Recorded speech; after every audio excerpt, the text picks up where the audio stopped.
All right. I don't think I've ever done this topic before. And this topic is called What is a Hero, right? And last year, my English classes read Beowulf. And in Western literature, that's like considered probably the first hero story, first heroic story, all that stuff, right? And it, we talked about what is a hero to us and all these different things. And that was no big deal. I mean, you do something brave, although I think Beowulf was crazy, and that's how he did it. He wasn't a hero. He's just a person who liked to fight,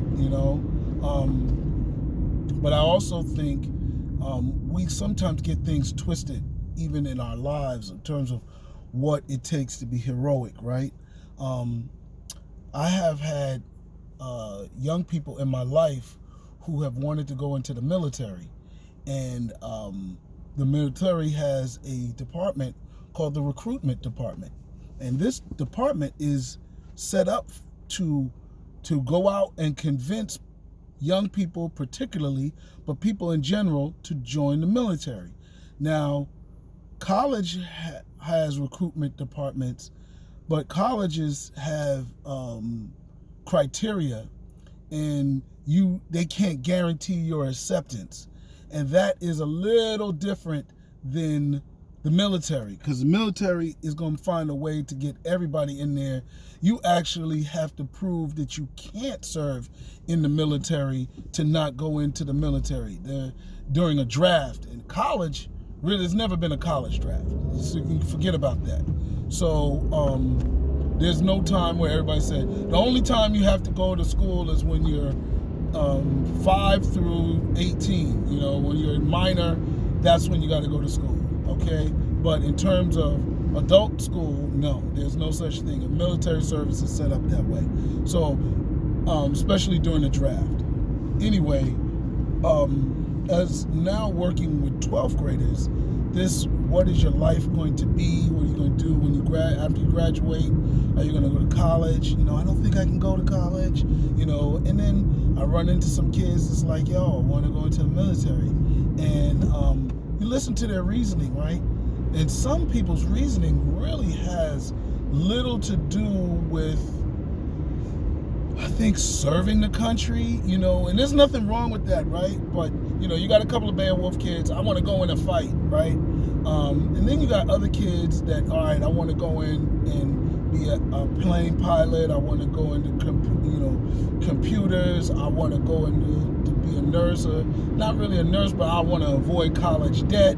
And that's when, okay, I want to do it. And a lot of different conversations come up, and it makes me think, especially with the ones that want to go and be a patriot, do they think that's making them heroic? And then I think some of the other reasons, I think even then the kids are sold on this being a hero concept that is eluded through serving in the military. Now, let me not take away from my grandfather, my son, and other family and friends, like my best boy, my best friend, one of my best friends is a former Marine, shout out Sean Lund, right? But let me clear this up. Yes, I do regard them as heroes, right? In a umbrella, because it doesn't get into what you did. It gets into that you joined the military. It's almost like how we consider the fire department in New York and the police department after 9/11. We don't know what the heck they did, but they stepped up and did more than what they were supposed to.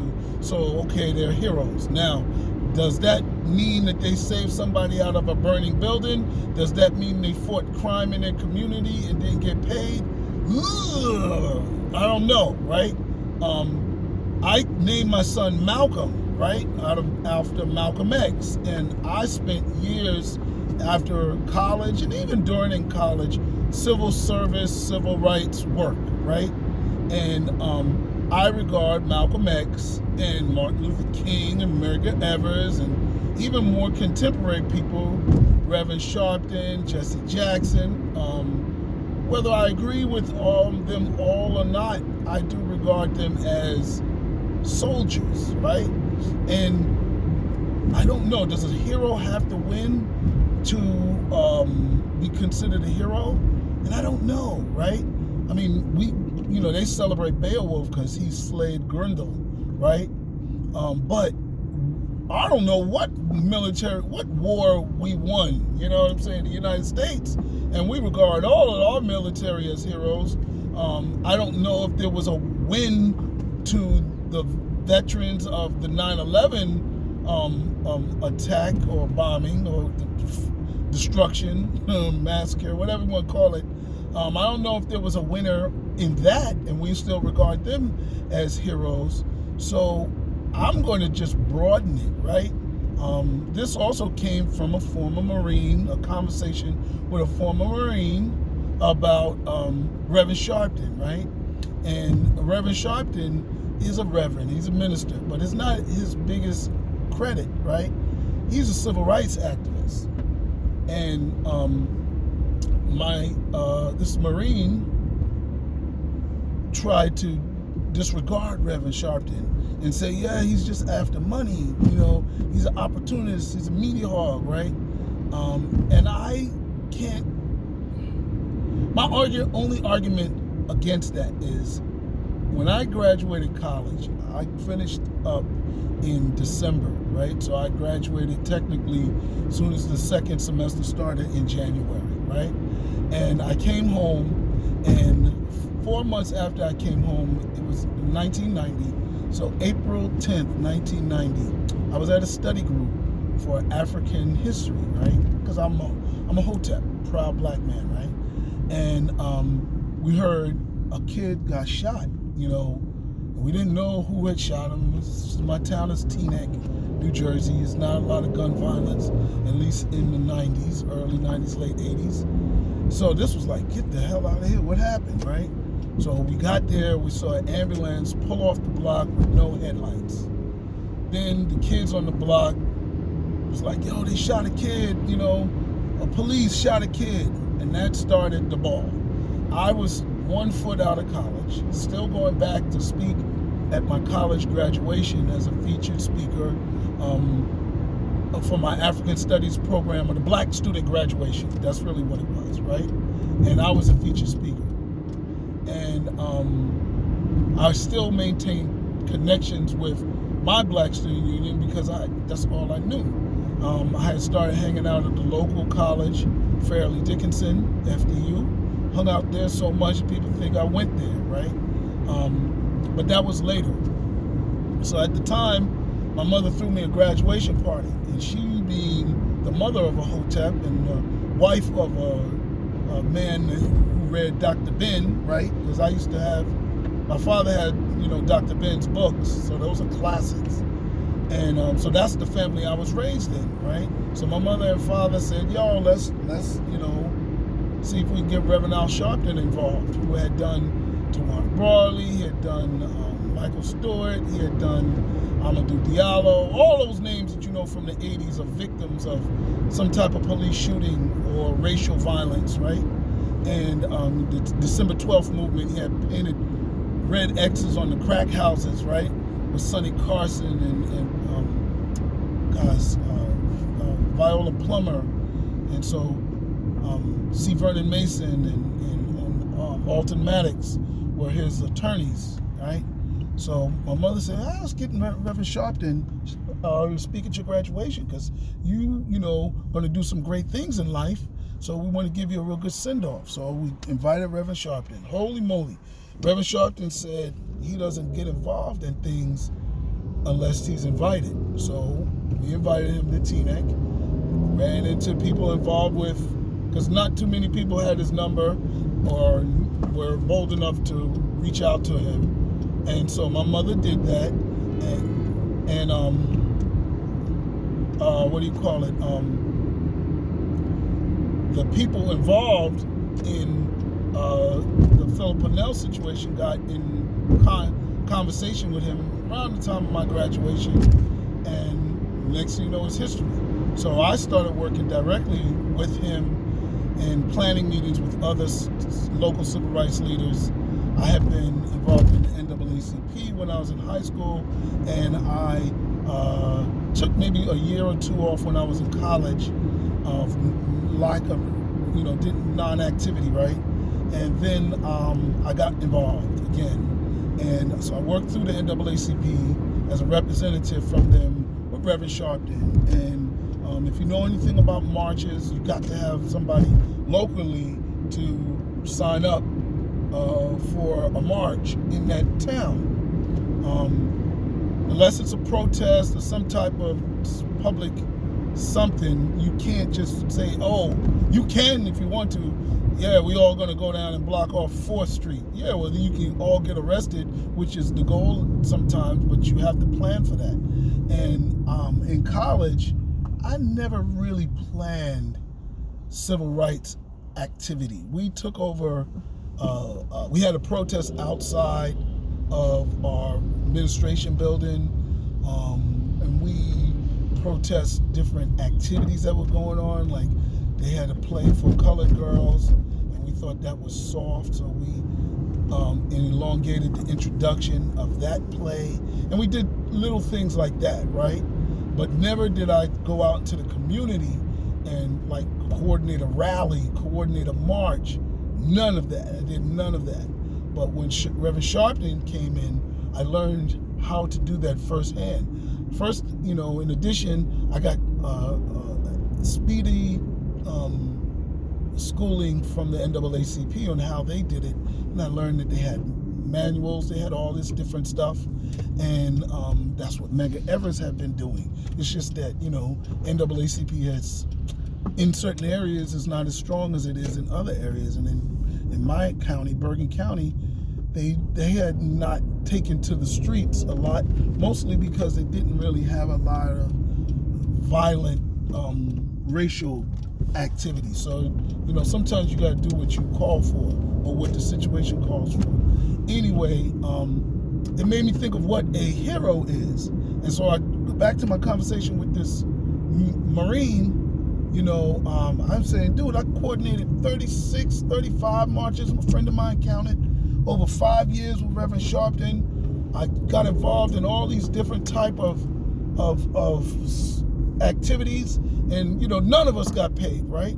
I'm throwing my name in the hat, right? None of us got paid. I marched Trenton, my man Salam Ismail and I, without Reverend Sharpton. We marched from Patterson to Newark, 16 miles.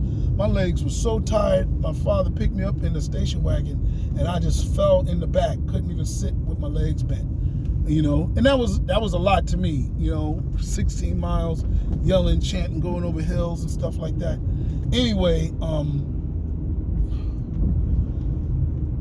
I can say this. We don't necessarily regard our civil rights leaders as heroes because people love to say, well, they didn't win. There's still another shooting. The police still don't have fear to kill a black person, yada, yada, yada. And no doubt, they are totally correct. But we regard the military as heroes, right? Our vets as heroes, which I do. And I don't know one in the wars that they won. And I don't know any country that's still scared to fight us, even though we went to war with them. Japan included, you know what I'm saying? So I think, like I was telling my man, I was like, yo, whatever happened in the last few years, I haven't worked with Reverend Sharpton since maybe 1996. So it's over 28 years. A lot maybe has changed. All I know is I worked with Dr. Leonard Jeffries. I protected his house when he took a stand at least 3 or 4 nights. Whenever there was a thing, I was there and, provided security, you name it, right? And he took on our historical civil rights, how we were treated in the history books with his curriculum of inclusion. When I worked with Reverend Sharpton, we had times where we marched through neighborhoods and sections of Teaneck where, the residents was hostile. I never seen stuff like that. There was a bar on Cedar Lane where the police off duty came out and engaged in physical conflict with the kids that was marching. No word, they weren't just yelling profanities. They came out and was fighting. And mind you, I'm a college graduate, so now I got to protect kids. So I got to fight and protect kids. What? Come on. To me, that's different than being an OG. Yeah, Crip Walk. Yeah, I get all of that. I ain't never been in a gang. And yeah, maybe those OGs are real tough guys. But I'll tell you one thing. I faced getting my college education blackballed because I was on with Kevin Powell. I was on with, at the time, Minister, I can't remember his name, Conrad Tilliard. Before he was a minister, before he was a Christian priest, I was on with him out of University of Pennsylvania. And, because I took my college information to Bob Law's Night Talk, right, where we was all on there together, now I might get blackballed. And my mother was like, you better cut that out because, you don't want to get, all of what you work for messed over and you never can go to another college. That was college. And in life, I faced death. You understand? When you're marching, you becoming something like that, your name gets put out there. People may not come from Reverend Sharpton, but you know what happened to all of the Black Lives Matter coordinators. So, I'm not going to say, yeah, I'm Jesse Jackson. But what I'm saying is, Malcolm X, Martin Luther King, any of these people have done things that are heroic. And the definition of heroicism needs to be broadened. Now, I'm not talking about everybody that marched, because some people marched, they just are there. Everybody that voted, I'm not going to say that, they are the same. I'm going to say the people whose names have done something worthy for their name to be known, and stop acting like, these people didn't do anything. A lot of these people that criticize, especially my friend, the former Marine, they ain't do anything except criticize. So they want to come at these people. So I take issue with that, because I think Reverend Sharpton, Medgar Evers, all these people, Patrice Lumumba, whether you lead a revolution or not, you doing something that is heroic and praiseworthy, and you risked your life. You ain't get paid. You understand what I'm saying? I mean, maybe I'll go into more of what it takes to be a civil rights leader, because I don't even think I touched on, the charisma it takes to rally people, the intelligence that it takes to not get sued, and do all of that at the same time. People just don't understand how much talent it goes into that. All right, talk to you later. Peace.